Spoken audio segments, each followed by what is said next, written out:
तारीख में हुए ऐसे अजीब कोइंसिडेंस जिन्हें जानकर यकीनन आप भी हैरान रह जाओगे। नंबर 1, 1838 में अमेरिका की एक famous writer Edgar Allan Poe ने अपनी एक बुक लिखी थी जिसका नाम the narrative of Arthur Gordon Pym of Nantucket है।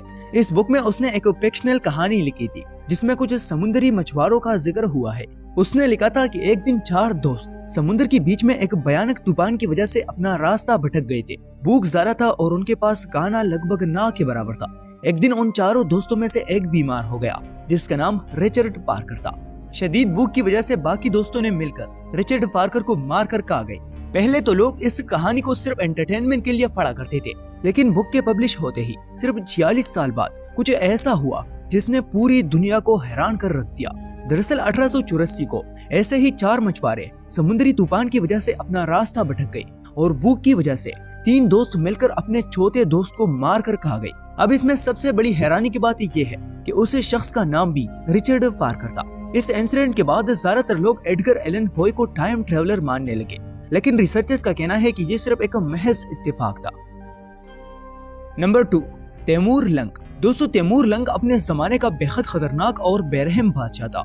उनका ताल्लुक तुर्क मंगोलिया से था और वो अपने आप को जंगेज खान का वारिस मानता था। उन्होंने अपनी हुक्मरानी में जंगेज खान की सारे मंगोलिया रिवायातें अपनाई थी, लेकिन उन्होंने मरने से पहले एक बहुत ही अजीब बात कही थी। उन्होंने कहा था कि मरने के बाद जो कोई भी मेरे कब्र को खोलेगा वो मुझसे भी ज्यादा खतरनाक हमलावर को जन्म देगा। हालांकि ये बात उनकी कब्र पर भी लिखी गई थी, लेकिन 20 जून 1941 को रूस की आर्कियोलॉजिस्ट ने इस वार्निंग को नजरअंदाज कर दिया और तैमूर लंग की कब्र को खोदकर उन्हें कब्र से बाहर निकाल दिया। उसके बाद जो हुआ उसने पूरी दुनिया को हैरान कर दिया। कब्र को खोलने के सिर्फ 2 दिन बाद 22 जून 1941 को दुनिया के सबसे खतरनाक और पावरफुल हुक्मरान एडोल्फ हिटलर ने सोवियत यूनियन के खिलाफ ऑपरेशन बारबारोसा लॉन्च कर दिया, जिसमें हैरत अंगेज तरीके से 35 से 40 लाख तक सोल्जर्स मारे गए। नंबर 3, 1937 में जोसेफ पेगलुक नामी एक आदमी यूएसए के शहर डेट्रॉइट में फुटपाथ से गुजर रहा था जब उनके ऊपर एक ऊंची इमारत की एक खिड़की से एक बच्चा गिर जाता है। खुशकिस्मती से जोसेफ के वहां होने की वजह से उस बच्चे की जान बच जाती है। फिर 1 साल बाद जोसेफ उसी रास्ते से वापस जा रहा था जब अचानक एक बार फिर से उनके ऊपर उसी बिल्डिंग से एक बच्चा वापस गिर जाता है, जिन्हें भी जोसेफ पकड़कर उसकी जान बचा लेता है। इसमें अजीब बात ये थी कि ये वही बच्चा था जिसे जोसेफ ने 1 साल पहले भी बचाया था। अब ये बात समझ से बाहर है, लेकिन यही सच है।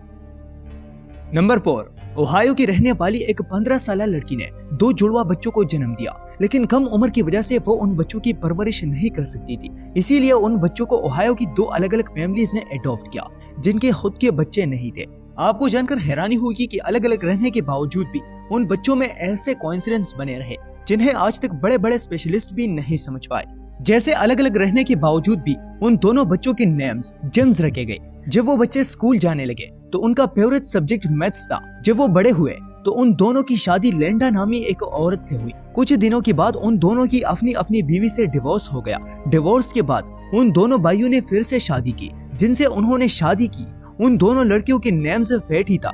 इतना ही नहीं, उन दोनों लड़कियों की पहले से ही एक एक बच्चा था जिनका फर्स्ट नाम जेम्स ही था।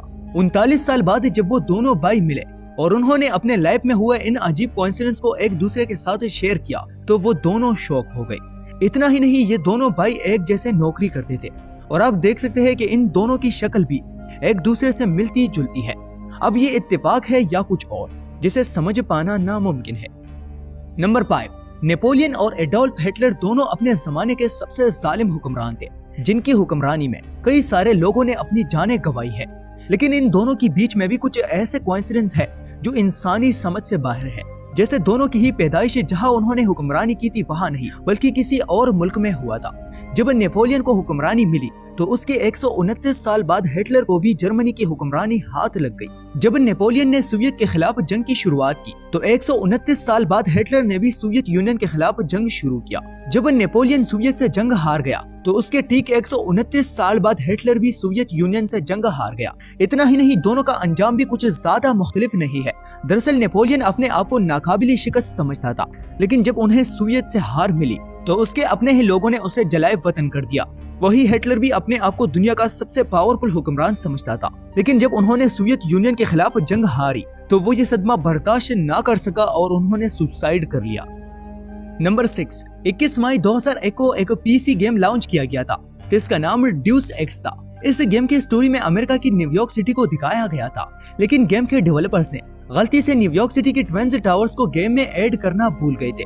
जब गेम की कंपनी वालों को इस गलती का एहसास हुआ तो उन्होंने गेम की स्टोरी को ही बदल दिया। दरअसल उन्होंने गेम के अपडेट में दिखा दिया कि ये टावर्स एक खुदकश हमले में तबाह हुए थे। हैरानी की बात ये थी कि गेम के लॉन्च होते ही सिर्फ 4 महीने बाद ये टावर्स एक टेररिस्ट अटैक में तबाह हो गए, जिसमें हजारों की तादाद में लोग मारे गए। अब ये एक कोइंसिडेंस था या गेम की प्रमोशन, कोई नहीं जानता। नंबर 7, इस इमेज को ध्यान से देखिए। मुझे यकीन है आपको ये दोनों तस्वीरें एक ही लड़की की लग रही होगी, लेकिन ऐसा नहीं है। इस इमेज में दिख रही पहली लड़की 90s की एक फेमस इजिप्शियन एक्ट्रेस जुबैदा तारवट है, जिनका जन्म 10 जून 1990 को मिस्र में हुआ था। वही दूसरी लड़की आज की हॉलीवुड की फेमस एक्ट्रेस जेनिफर लॉरेंस है, जिसका जन्म 15 अगस्त 1990 को यूएसए में हुआ था। इसमें हैरानी की बात यह है कि दोनों लड़कियों की शक्लें एक दूसरे से हूबहू मैच होती है और काम भी दोनों की सेम ही है, बस वक्त अलग अलग है। नंबर 8, अब्राहम लिंकन और जॉन एफ कैनेडी।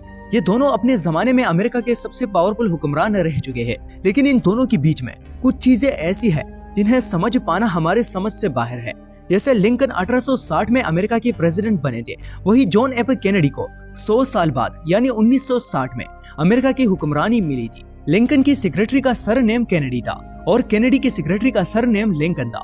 दोनों की मौत गोली लगने की वजह से हुई थी। दोनों की मौत के वक्त उनकी बीवियां उनके साथ थी। दोनों को ही सर पर गोली मारी गई थी।